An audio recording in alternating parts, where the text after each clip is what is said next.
Hello guys! Good morning! Ito ang buhay namin dito sa probinsya. Puro kakahuyan makikita mo. At saka kita mo naman napakatahimik ang lugar. Gusto ko. Ayan, ganito. Ito ang kawayan. Kawayan ito. Ayan, mga kawayan ito. Ayan, ang daming kawayan.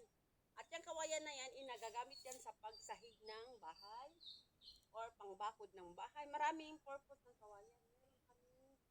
Pero nga lang, nabibili ito, ginagawang pang ano sa dagat, yung pang palesdaan. Ayan, kawayan. Binibita ko din to.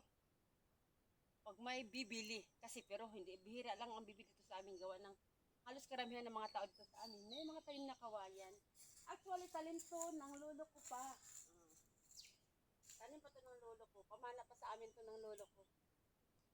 Ang ganda. Ang dami nila, ang kapal na nila, ang lalaki kasi ng puno.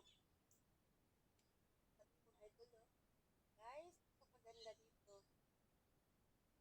Hindi ko ma-express o maano ang ganda kasi naman pag medyo may edad ka na, hindi mo na hinangad ang maingay at magulong syudad.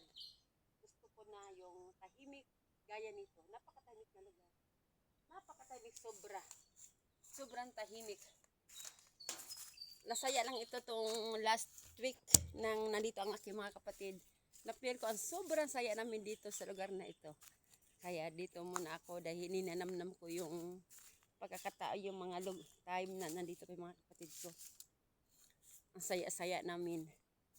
Nagbanding kami dito magkapatid at dito kami nagpicture-picture. Kaya namimiss ko sila kaya pumunta ako dito. Kasi namimiss ko ang aking mga kapatid. Ayan napakaganda. Ayan. Palayan dyan, banda dyan, mga palayan yan. Tsaka inaano ko din yung ano ba. Yan Wow. I love provincial life.